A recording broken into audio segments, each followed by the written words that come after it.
अहमद भाई, पाकिस्तान का कल मैच है नमीबिया के खिलाफ। अब तो हर मैच ही ऐसा लगता है बड़ा मैच है, लेकिन कल नमीबिया से मैच है। आज हमारे पास काफी वक्त है, राशिद भाई भी नहीं है। आज आप बताएं क्या बात करें। राशिद भाई की बात कर लेते हैं क्या कि वो कहाँ चले गए आज हमें उनके छोड़ के। करियर पे बात करते हैं। आज ना राशिद भाई के करियर पे बात करो ना, कहाँ गए, अच्छा, कैसे आप आए? दोनों का राशिद भाई के स्टेट्स लगाना। राशिद भाई और मुइन भाई, ये दोनों राइवलरीज, ये दोनों भी समझ लें कि उसी तरह से थे जिस तरह वसीम वकार की राइवलरी थी। उस स्केल की नहीं थी मगर था। आपके नजदीक विकेट कीपिंग, सिर्फ विकेट कीपिंग, बैटिंग नहीं, विकेट कीपिंग में बेहतर इंतखाब कौन होते हैं, मुइन भाई या राशिद लतीफ? Hands down Rashid Latif. आमिर भाई? राशिद भाई। राशिद लतीफ। ये मुइन भाई भी मानते हैं और ये आजम खान भी मानते हैं कि राशिद भाई कीपिंग में मुइन भाई से। Yes. जबकि मुइन भाई ने 99 के वर्ल्ड कप में कई ऐसी क्रूशियल इनिंग्स खेली हैं जिससे पाकिस्तान फाइनल में बैटिंग मोइन भाई की मुझे ज़्यादा- बेटर लगती है, लेकिन एज अ कीपर राशिद भाई बाय फार। टेक्निकली ज्यादा स्ट्रॉन्ग। लेकिन as a keeper batsman Kamran Akmal. Oh yes. काम, हाँ वो तो जाहिर बात है, वो तो। और रिजवान, मतलब दो ऐसे थे जो कामी भाई ये- वो एक क्या और चीज। देखिए, रिजवान को आप कामरान अकमल से कंपेयर ना करें। रिजवान अच्छा कर गया T20 के अंदर, जिस उसमें उसकी बहुत वजूहात है। एक पाकिस्तान के अंदर क्रिकेट आई, फिर आपकी टॉप टियर टीम्स नहीं आई, और जब जब रिजवान टॉप टियर टीम के अगेंस्ट खेले हैं, आप देखिए उनके परफॉर्मेंसेस। तो कामरान अकमल स्किलफुल बैट्समैन था, Yes. जिसके हाँ, पास चारों, ऐसा नहीं था कि वो इधर चक्कू हर चलाता था। कंडीशन और में सारे रन फॉर्मेट्स के प्लेयर थे और हर टेस्ट में conditions में परफॉर्मेंस runs है, वनडे में उनका है। चारों तरफ जो थी, उसके पास शॉट्स कामरान अकमल के पास बात मौजूद थी। तो Kamran Akmal as a batter keeper जो है पाकिस्तान में पाकिस्तान अभी के तक बेस्ट है ये। जो best wicket keeper. Best wicket keeper रहे ऑल टाइम। हालांकि रिजवान की एवरेजेस बहुत हाई हैं, वो मुझे बताया ना आपको कि क्यों है। उसके अलावा कोई नहीं। टीमें हल्की थी इसलिए उनकी एवरेज। नहीं ना, देखिए ना, एक तो टीमें जिस तरह की आ रही थी, और जब जब टेस्ट हुए हैं अच्छी बॉलिंग के खिलाफ, चोक किया है। फिर आप देखिए जो प्लान बनाए गए T20 के, सबसे आसान तरीन अपने लिए प्लान बनाए थे। एक तो टीमें हल्की, ऊपर से उनको भी डोमिनेट नहीं करना, 15 ओवर खुद खेलने। और आप देखें कि कितने ऐसे 50 हैं फ्लैट पिचेस के ऊपर। हम दुबई के अंदर ना उस टाइम पे जब पहले खेल रहे थे, 35 बॉलों से ऊपर 50 करते थे ना, तो हमें भी लगता था और कोच भी कहते थे और कप्तान भी कहते थे कि यार थोड़ा सा ना।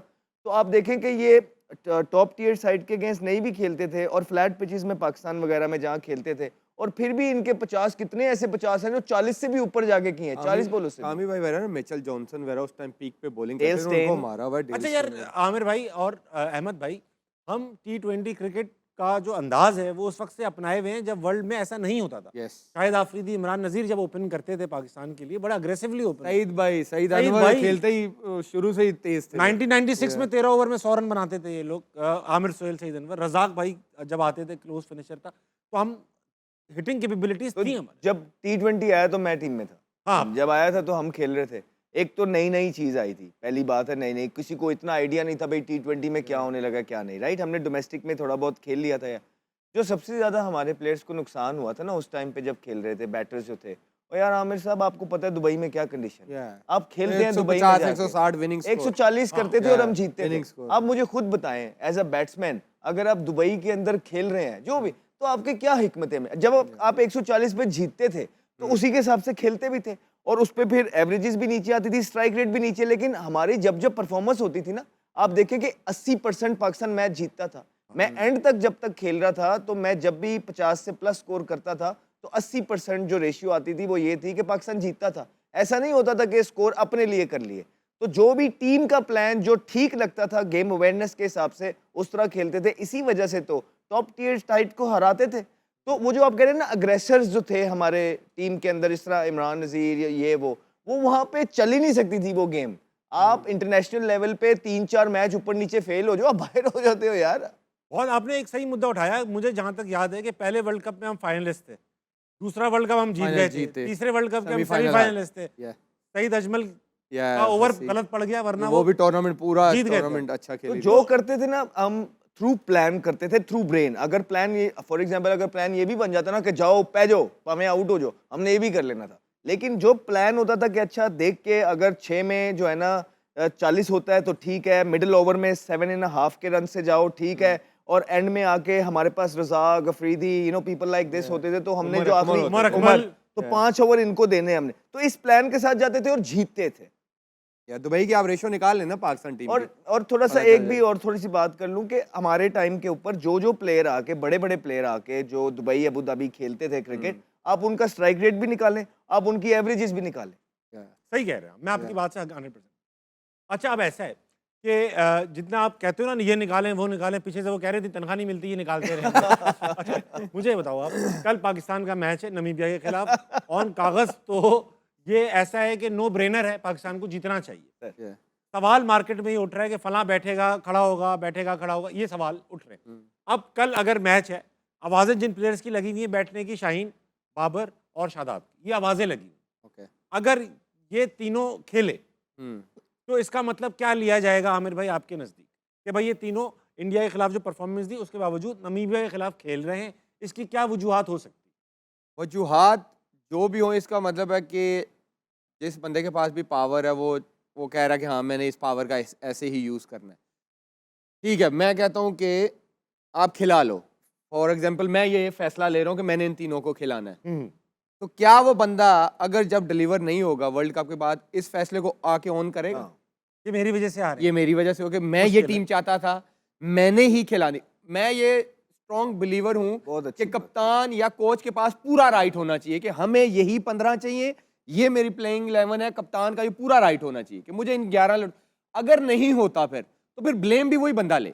फिर ये नहीं कि ये टीम सेलेक्टर की थी, मुझे चेयरमैन साहब ने बोला या कोच ने कहा या सिर्फ कप्तान की मर्जी, फिर एक दूसरे पे ब्लेम ना डाले। ठीक है, आई अंडरस्टैंड कि जी नहीं मुझे तो यही समझ आ रहा है, उस टाइम ग्राउंड में जब होते हो या होटल में होते हो या जो आपकी प्लानिंग चल रही होती है समझ आ गई, ठीक है यार। लेकिन फिर क्योंकि पाकिस्तान में ऐसा क्या होता है, फिर कोई ना कोई बली का बकरा बनता है। अहमद से नहीं हुआ था, ये तो अहमद की वजह से हार गए। आमिर से नहीं हुआ था, लास्ट वर्ल्ड कप में अहमद भाई ने कहा था आमिर बली का बकरा बनेंगे। इन्होंने कहा था ये मेरे से मैं तो बहुत दफा बना। कि आमिर को स्टील लेकर गए, बली का फिर बकरा जो बने। ये बंदा फैसला लेगा ना, फिर उसको ऑन भी करे, हाँ भाई मैं पूरी जिम्मेदारी लेता हूँ, मैं डिलीवर नहीं कर सका, मैं thank you very much side पे होता हूँ। ठीक है, फिर अगर कोई ऐसा करता है तो फिर तो ठीक है, अगर तो नहीं करना तो फिर तो ये पावर का गलत इस्तेमाल है ठीक। कि जब आप टीम की बेहतरी के लिए फैसला नहीं ले रहे फिर आप, क्योंकि हर बंदे को नजर आ रहा है कि ये राइट कॉम्बिनेशन बनता सही है। है। अब एक मैं गलत हो सकता हूँ, ये हो सकता है, आधा पाकिस्तान कह रहा है कि ये कॉम्बिनेशन होना चाहिए, उसमें से यार 20-25 बंदों की तो राय सही होगी ना, सही बात। तो फिर आप डिसाइड कर लें, फिर ब्लेम किसने लेना है। अच्छा ठीक है, अहमद भाई ये बताओ, आगा सलमान जो है वो ये चाहते होंगे ये तीनों खेले? हो सकता है, क्योंकि जो उसका हमने बयान वगैरह सुने उसके टीवी पे आके, पहले भी बुरी फॉर्म के अंदर ही चल रहे थे ये, और वो आके डिफेंड कर रहा है, समझ से बाहर है उसकी कि क्यों। आई थिंक अच्छी बात है एज अ कैप्टन डिफेंड करे, लेकिन sometime you got to be honest with the nation. आपको बताना है कि यार हाँ ये चल रही है, we had some hard talks, उसके साथ ये प्रॉब्लम है, आउट ऑफ फॉर्म चल रहे हैं ये सारे प्लेयर, लेकिन फिर भी हमारे पास कोई है नहीं, मैं चाह रहा हूँ ये खेले। मजेदार बात है ना, मैं जिस तरह ये कह रहा है कि मैं चाह रहा हूँ ये खेले, ओनरशिप ले। हाँ, जो क्योंकि ये देखिए जब आप स्टैट्स देखते हैं तो स्टैट्स के अगेंस्ट जब आप जाते हैं तो it's a no brainer, right. आपने अगर फॉर एग्जांपल अगर कल के मैच में भी इन्होंने ना किए तो आप फिर क्या करेंगे? फिर नाफे को और सलमान को और उसके बाद डायरेक्ट सुपर 8 में लेके आएंगे आप। सुपर 8 में जाएंगे ही नहीं अगर कल हार गए। नहीं, अगर जीत भी जाते हैं और ये प्लेयर कुछ नहीं करते तो फिर किसको निकाल।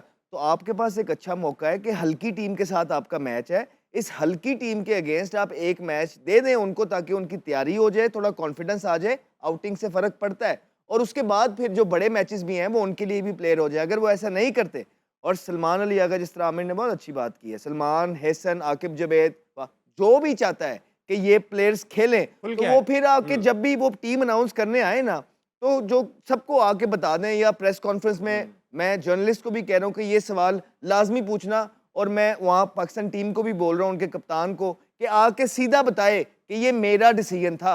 ये ना कहें कि मुश्तरका डिसीजन था जी, आकिब भी मान गया, हैसन भी मान गया, मैं भी मान गया और फलाना भी मान गया, एक्सपीरियंस है फलाना। नहीं, क्योंकि कौम की बात सुननी है हमने कि कौम क्या डिमांड कर रही है, और इस टाइम कौम तब्दीली डिमांड कर रही है।